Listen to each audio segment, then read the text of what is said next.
A lo largo de los siglos, una pregunta ha inquietado tanto a teólogos como a creyentes comunes. Si Dios es todopoderoso y justo, ¿por qué no destruye a Satanás y a los ángeles caídos de una vez por todas? La idea de un Dios que permite la existencia del mal parece contradictoria, y sin embargo, está en el centro del pensamiento religioso desde los primeros tiempos. Hoy, en Secretos de la Religión, analizaremos esta cuestión desde la teología, la historia y la razón. Si te interesan los misterios de la fe y su interpretación a lo largo de los siglos, te invito a suscribirte para apoyar este canal y no perderte nuestros próximos análisis. Para entender por qué Dios no destruye a Satanás, primero debemos comprender quién es realmente el diablo según la tradición judeocristiana. En sus orígenes, el término Satán no designaba un ser maligno absoluto, sino más bien un adversario o acusador dentro del plan divino. En el libro de Job, por ejemplo, Satanás aparece como un miembro de la corte celestial que pone a prueba la fidelidad de los humanos, siempre bajo el permiso de Dios. Con el tiempo, esta figura evolucionó hasta convertirse en el enemigo por excelencia, el símbolo del mal y de la rebelión contra el Creador. El problema surge cuando se considera la omnipotencia divina. Si Dios puede todo, ¿por qué mantiene con vida a los ángeles caídos? Según la teología clásica, los ángeles, al ser seres espirituales, fueron creados con libre albedrío, pero con un conocimiento perfecto de su elección. Cuando algunos decidieron rebelarse, su decisión fue definitiva, sin posibilidad de arrepentimiento. Por tanto, destruirlos no sería un acto de justicia, sino una negación de la libertad que Dios mismo les concedió. Esta explicación plantea una paradoja profunda. Un Dios que respeta tanto la libertad de sus criaturas que permite que algunas se conviertan en sus enemigos eternos. En este sentido, la existencia del mal no es una muestra de debilidad divina, sino de coherencia moral. Dios no puede contradecir su propia naturaleza, y si ha creado seres libres, debe permitir que su libertad se manifieste, incluso si eso significa oponerse a él. La libertad, en este contexto, es un don tan absoluto que ni el mismo Dios lo revoca. Pero el libre albedrío no es la única razón propuesta. Algunos teólogos sostienen que la permanencia de Satanás cumple una función pedagógica en la historia de la salvación. Según esta visión, la presencia del mal pone a prueba la fe, fortalece la virtud y revela el poder del bien en contraste con la oscuridad. Sin el mal, dicen algunos, no habría mérito en escoger el bien. Esta idea, aunque debatida, ha sido una constante en el pensamiento cristiano, especialmente desde los padres de la Iglesia hasta la teología escolástica medieval. Otra interpretación proviene del campo de la escatología, es decir, del estudio de los últimos tiempos. En esta perspectiva, Satanás no ha sido destruido porque su destino ya está escrito, pero aún no ha llegado el momento de su ejecución final. El libro del Apocalipsis describe un periodo de juicio en el que el diablo será finalmente arrojado al lago de fuego. Dios, por tanto, no lo destruye ahora porque la historia humana todavía no ha alcanzado su desenlace. Hay un tiempo para la justicia, y ese tiempo aún no ha llegado. Sin embargo, este argumento plantea nuevas preguntas. Si Dios conoce el final desde el principio, ¿por qué prolongar el sufrimiento causado por la acción del mal? Esta es una de las cuestiones más difíciles del pensamiento religioso. Algunos lo interpretan como una oportunidad divina para que la humanidad elija libremente el bien, y no lo haga por imposición. Otros lo ven como una manifestación del misterio del tiempo de Dios, diferente del tiempo humano. Lo que para nosotros parece demora, para la eternidad, es parte de un plan perfecto. Históricamente, distintas corrientes cristianas han dado respuestas diferentes a este dilema. San Agustín, por ejemplo, argumentó que el mal no tiene una existencia propia, sino que es simplemente la ausencia del bien. En ese sentido, Dios no puede matar a Satanás porque el mal no es una sustancia que pueda eliminarse, sino una privación de la bondad. Santo Tomás de Aquino, en cambio, subrayó que Dios permite el mal porque de él puede extraer un bien mayor, como la redención. En ambos casos, el mal cumple un papel dentro de un orden divino más amplio.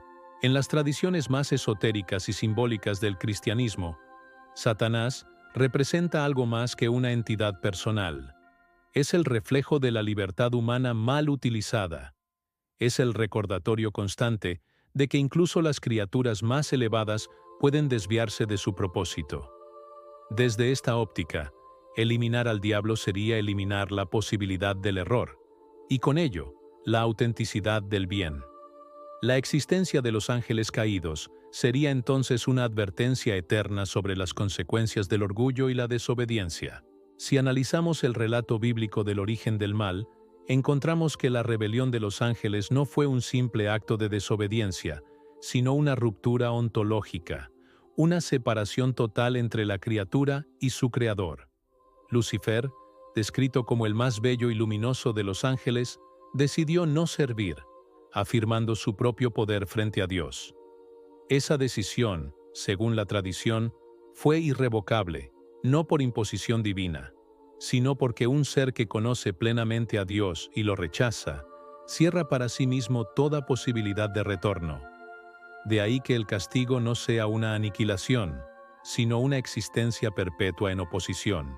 Desde la perspectiva teológica, esta condición plantea una paradoja inquietante. Los ángeles caídos siguen existiendo solo porque Dios lo permite. No son independientes ni tienen poder propio fuera del marco de la creación.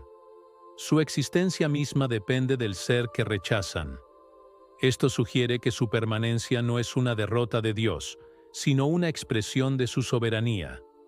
Incluso el mal, en última instancia, está subordinado al bien supremo, aunque se oponga a él. La pregunta entonces cambia de forma. No se trata de por qué Dios no puede destruir a Satanás, sino de por qué no lo hace. En muchos textos sagrados, se sugiere que Dios actúa dentro de un orden moral que Él mismo ha establecido. El juicio no es inmediato porque el tiempo humano es el escenario donde se revela la justicia divina. En este sentido, el mal no es eterno en sí mismo, sino temporal. Un actor dentro de un drama cósmico que aún no ha concluido. Varios pensadores cristianos han defendido que la existencia del mal tiene una función redentora indirecta. Sin la posibilidad de caer, no existiría el arrepentimiento ni la necesidad de salvación. En esa visión, la historia de la humanidad es también una historia de aprendizaje espiritual. La presencia de Satanás actúa como un contraste, como una sombra que permite distinguir la luz. Dios, al permitir al diablo actuar, concede al hombre la posibilidad de elegir el bien de manera consciente y libre. Desde un punto de vista más filosófico, se podría decir que destruir al diablo sería eliminar una parte esencial del equilibrio moral del universo. Si el bien existiera sin oposición, perdería su sentido. El bien solo tiene valor cuando se elige, no cuando se impone. Esta idea, aunque pueda parecer provocadora, está presente en muchas tradiciones religiosas, no solo en el cristianismo. En casi todas, el mal no es abolido de inmediato, sino mantenido dentro de ciertos límites, como una fuerza que pone a prueba el alma humana. Sin embargo, hay una corriente de pensamiento más mística que interpreta este conflicto desde otra perspectiva. Para algunos teólogos, Satanás no es simplemente un enemigo exterior, sino una manifestación del mal interior, del orgullo que habita en el corazón del ser humano. Desde esta visión simbólica, pedir a Dios que destruya al diablo equivale a pedirle que destruya nuestra capacidad de elección. El mal, más que un ser externo, sería una posibilidad constante dentro de cada conciencia. Esta interpretación, aunque no es oficial en la doctrina de la Iglesia, ha ganado terreno entre quienes buscan un entendimiento más psicológico y menos literal de los textos sagrados. Según esta idea, el verdadero campo de batalla entre Dios y el mal no está en el cielo, sino en el interior del alma.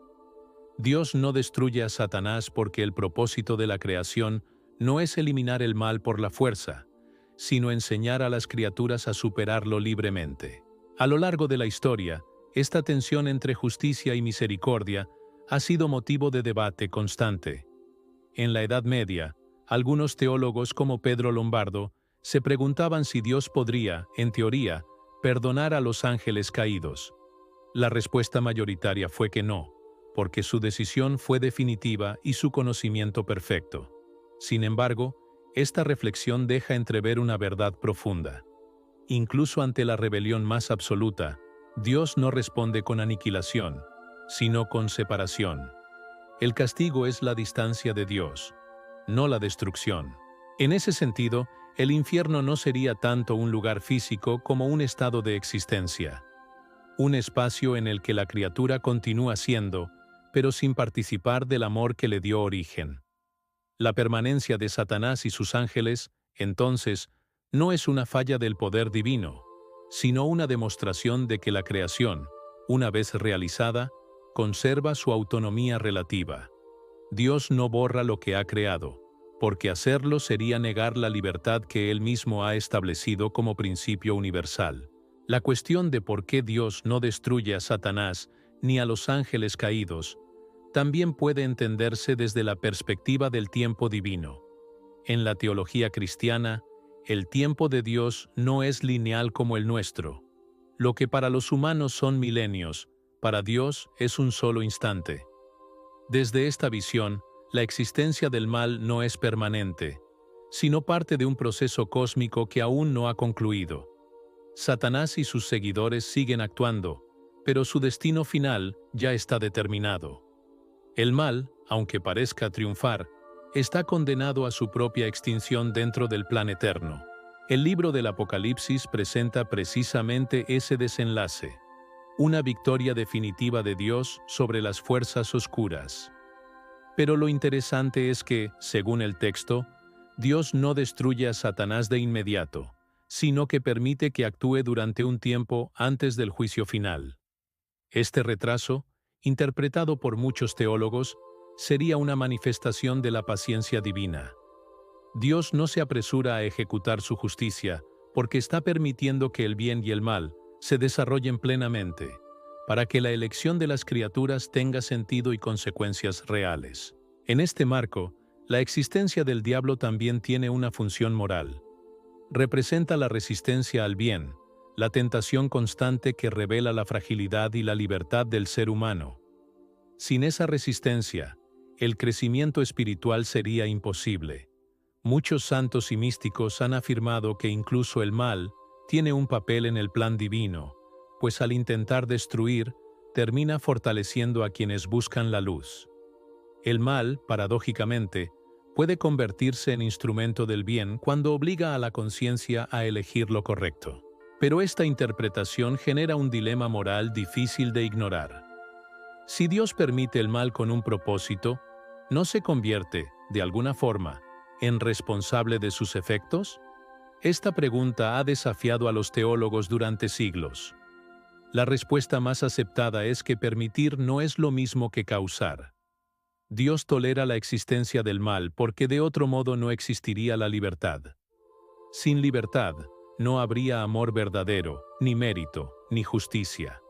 Así, la permanencia de Satanás no es un fallo del poder divino, sino una consecuencia inevitable de un universo basado en la libertad. Otra explicación profunda sostiene que destruir a Satanás significaría destruir la prueba que define la fe. La fe, por su naturaleza, implica creer y obedecer sin ver, perseverar a pesar de la oscuridad. Si el mal desapareciera, la fe se transformaría en certeza, y el mérito moral desaparecería. El drama de la existencia humana necesita de la oposición para tener sentido. Dios, según esta lectura, no elimina al diablo porque hacerlo sería eliminar el escenario mismo donde se juega la libertad del hombre. En la tradición cabalística y en ciertos textos patrísticos, se dice que el mal no es más que una distorsión del bien, una energía desviada de su propósito original. Bajo esta idea, Dios no destruye a los ángeles caídos porque forman parte de la misma creación que Él ama. Su destrucción no sería una victoria, sino una pérdida. En vez de aniquilarlos, Dios los deja existir como recordatorio de lo que sucede cuando la creación se aparta del amor divino. El castigo, en última instancia, es existir sin Él. Este tema, además, invita a reflexionar sobre la naturaleza de la justicia divina. La justicia humana busca eliminar al culpable, mientras que la justicia divina busca revelar la verdad. En ese sentido, la existencia de Satanás sirve para mostrar el contraste entre el bien perfecto y la corrupción absoluta. Dios no necesita destruir el mal para vencerlo, porque su luz lo derrota simplemente existiendo. La victoria divina no es por la fuerza, sino por la permanencia de su amor y su verdad frente a la rebelión. En última instancia, la pregunta sobre por qué Dios no destruye a Satanás podría tener una respuesta más simbólica que literal. Tal vez el mensaje oculto en esta historia no sea sobre poder, sino sobre propósito. Dios no aniquila al mal porque su plan no es de destrucción, sino de redención. El bien no necesita eliminar a su enemigo para triunfar. Le basta con perseverar. Así, el mal existe para que el bien se manifieste con mayor claridad, y la oscuridad se convierte en el escenario donde la luz demuestra su fuerza. Y ahora te pregunto a ti, ¿crees que Dios debería haber destruido a Satanás desde el principio? ¿O que su permanencia tiene un sentido oculto en el plan divino? Déjame tu opinión en los comentarios y comparte tu visión sobre este enigma teológico. Si te ha interesado este tema y quieres seguir explorando los secretos de la religión, no olvides darle me gusta a este video y suscribirte al canal. Tu participación ayuda a mantener viva esta comunidad de reflexión y conocimiento.